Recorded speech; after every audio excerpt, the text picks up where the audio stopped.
Hi అండి. ఈరోజు video వచ్చేసి సగ్గుబియ్యం పాయసం చేసి చూపిస్తున్నాను.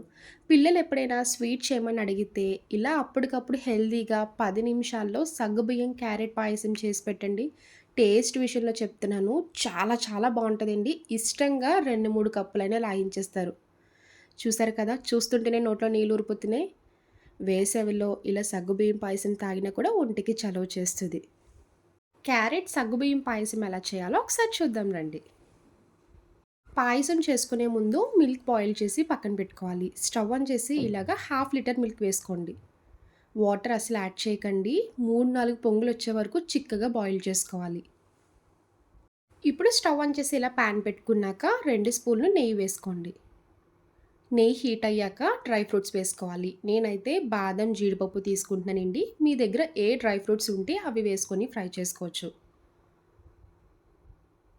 ఇలా డ్రై ఫ్రూట్స్ వేసుకొని లైట్‌గా ఫ్రై చేశాక ఒక బౌల్‌లోకి తీసి పక్కన పెట్టుకోండి.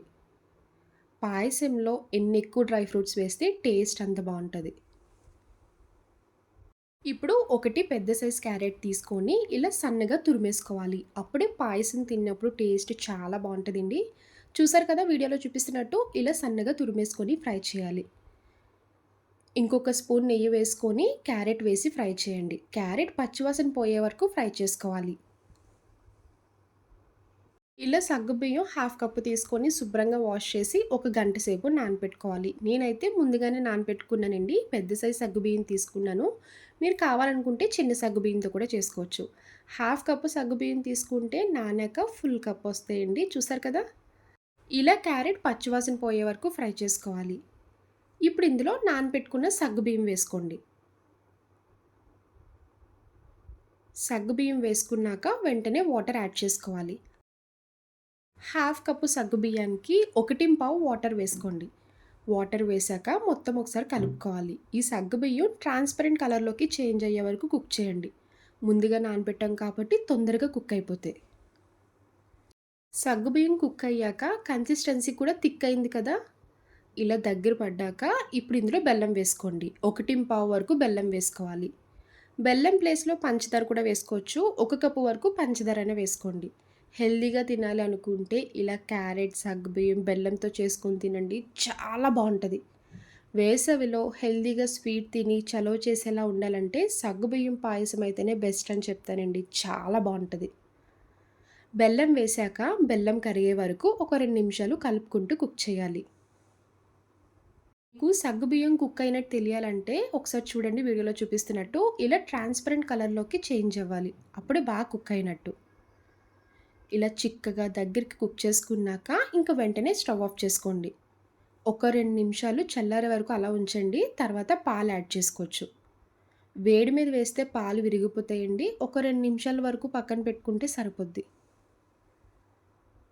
ఈ సగ్గుబియ్యం పాయసం కొంచెం గోరువెచ్చగా ఉన్నప్పుడే మిల్క్ వేసుకోండి. వేడి మీద వేసుకుంటే వెంటనే విరిగిపోతాయండి. ఇలా స్టవ్ ఆఫ్ చేసుకొని గోరువెచ్చగా ఉన్నప్పుడు వేసుకుంటేనే కన్సిస్టెన్సీ కూడా క్రీమీగా ఉంటది. తిన్నప్పుడు టేస్ట్ చాలా బావుంటది. బాయిల్ చేసుకున్న మిల్క్ వేసుకొని సగ్గుబియ్యంలో కలిసేలా మిక్స్ చేయండి. నా ఛానల్ చూసి ఇప్పటి వరకు ఎవరైనా సబ్స్క్రైబ్ చేయకుండా ఉంటే ప్లీజ్ సబ్స్క్రైబ్ చేసుకోండి. డైలీ నేను పెట్టిన వీడియోస్ అన్నీ మీకు నోటిఫికేషన్ ద్వారా వస్తాయి. ఇలా పాలంతటికి కలిసేలా కలుపుకున్నాక ఇప్పుడు డ్రై ఫ్రూట్స్ వేసుకోవాలి. చూడండి డ్రై ఫ్రూట్స్ వేయగానే సగ్గుబియ్యం పాయసం చాలా కలర్‌ఫుల్‌గా కనిపిస్తుంది కదా! ఇలా డ్రై ఫ్రూట్స్ వేసుకొని ఒకసారి కలుపుకున్నాక కప్స్‌లోకి సర్వ్ చేసుకోవాలి. సమ్మర్ హాలిడేస్‌లో ఎవరైనా గెస్ట్‌లొచ్చినా, రిలేటివ్స్ వచ్చినా కూడా డిజర్ట్‌లా చేసి పెట్టొచ్చండి. చాలా బావుంటది. చూసారు కదా! చూడ్డానికి కలర్‌ఫుల్‌గా కనిపిస్తది. హెల్తీగా ఉంటది. టేస్టీగా కూడా ఉంటది. ఇలా ఒక కప్పుతో అయితే అస్సలు ఆగరండి.